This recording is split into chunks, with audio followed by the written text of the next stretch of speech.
China has found a new villain. While the world fights the virus from China, China is fighting Donald Trump's team. One man in particular, the U.S. Secretary of State Mike Pompeo, a Trump loyalist and an ex-spy master. Mr. Pompeo has been more hawkish on Beijing than the U.S. president himself, and that's saying a lot. He has repeatedly contradicted top U.S. spy agencies on the origin of the Wuhan virus. Mike Pompeo is certain that this virus was made in a Chinese lab. He says there's enormous evidence to back this claim and has been unsparing in his attacks on China. Here's a sample.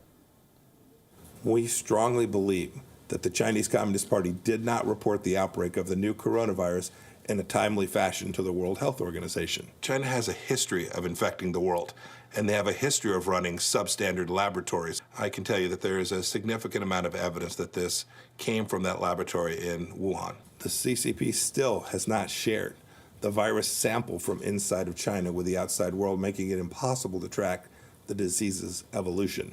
The United States strongly opposes China's bullying. We hope other nations will hold them to account too.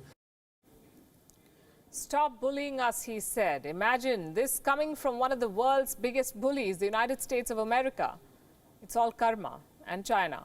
So now Pompeo is being bullied and trolled. He is the target of choice of the Chinese state media, and this is serious. Evil, evasive, insane, blind, and a lying clown.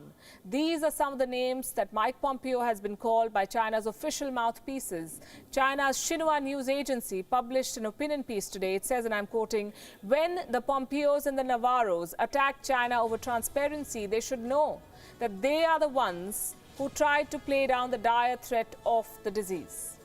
CGTN has called Pompeo a disgrace to American diplomacy. It warns, and I'm quoting again, "The potential consequences of this kind of charlatan discourse will be enormous, and can one really assume China will just stand by and accept it? One cannot.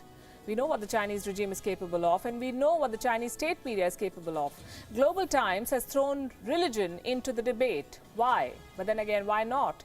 This editorial reads, "Pompeo betrays Christianity with lies." It says that Mike Pompeo is not fit to be labeled a devout Christian. Global Times questions Christian doctrines to further the point. Allow me to quote. "It is widely known that Christian doctrine opposes lying. It's a sin. A false witness shall not go unpunished, and he that utters lies shall perish." A nation that takes pride in calling itself atheist is preaching another about religion. These really are strange times. We have little sympathies for either side, but I must say this. The Chinese state media is doing a good job of criticizing Mike Pompeo, but they have failed to really counter him. If this virus, the coronavirus, did not originate in a lab, then China must come clean and provide the world with facts that say otherwise. China says it has nothing to hide, and then China goes on to hide everything. Personal attacks on government officials will do very little to convince anyone.